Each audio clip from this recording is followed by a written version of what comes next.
Yes, ready, start. उपाध्यक्ष महोदय, यह कोई पहला मौका नहीं जब प्रधानमंत्री श्री राजीव गांधी ने स्वयं बजट पेश किया है। इससे पहले श्रीमती इंदिरा गांधी ने श्री मोरारजी देसाई को वित्त मंत्री पद से हटाने के बाद 1970 में खुद बजट पेश किया था। एक बार पंडित जवाहरलाल नेहरू ने भी बजट स्वयं पेश किया था, लेकिन प्रधानमंत्री श्री राजीव गांधी ने इस बजट को जो शून्य आधारित बजट कहा है वह कुछ अलग ही मायने रखता है। शून्य आधारित बजट के पीछे बुनियादी सोच यह है कि उपलब्ध संसाधनों का इस्तेमाल ज़्यादा से ज़्यादा किफ़ायत से हो। कोई परियोजना शुरू करने से पहले यह देखना जरूरी होगा वह निर्धारित लागत तथा निश्चित समय में ही पूरी हो। कोई परियोजना वांछित नतीजे दिलवाने में विफल होती है तो उसे रद्द भी किया जा सकता है। हमारे विकास कार्यक्रमों की हालत यह है कि शायद ही कोई परियोजना लागत और समय के भीतर पूरी हुई हो। वह यह आशा जगा दी थी कि देश अनाज के मामले में आत्मनिर्भर तो हो जाएगा, निर्यात भी करने लगेगा। तब उक्त स्थिति निश्चय ही चिंता की रेखा उत्पन्न किए बिना नहीं रहती। कृषिजन्य वस्तुओं के उत्पादन में कमी के परिणाम स्वरूप वस्तुओं के भाव भी बहुत ऊंचे चले गए हैं। औद्योगिक उत्पादनों में भी कमी हुई है। इसका कारण चाहे श्रमिक असंतोष रहा हो अथवा कच्चे माल की कमी, किंतु नतीजा यह निकला कि महंगाई चरम सीमा तक पहुंच गई है। हर क्षेत्र में महंगाई भत्ते और अंतरिम सहायता की मांग की जा रही है, जो अंततोगत्वा लोगों को ही वहन करना पड़ेगा। महंगाई के कारण निचले तथा मध्यम दर्जे के विशेषकर नौकरी पेशा लोगों के लिए अपने परिवार का भरण पोषण करना कठिन हो रहा है, लेकिन यह सोचने को मजबूर हो रहे हैं कि आखिर बनेगा क्या महंगाई का यह दानव निरंतर बढ़ता जाएगा या इस पर सरकार नियंत्रण भी कर पाएगी।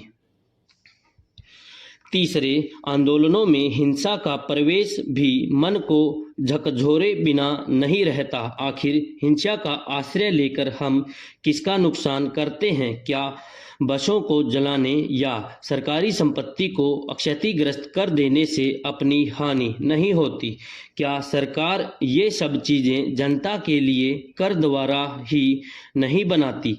यह बोध आंदोलनकारियों को कब होगा? पर सच तो यह है कि जनता में यह विचार घर कर गया है कि सरकार तभी किसी समस्या को हल करने की दिशा में सजग होती है जब हिंसा होती है।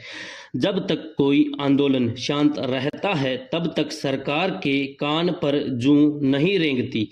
इस मनोदशा को दूर करना होगा और जैसे ही किसी समस्या को लेकर कोई आंदोलन खड़ा हो तत्काल उसका समाधान बातचीत द्वारा करने की परंपरा डालनी होगी।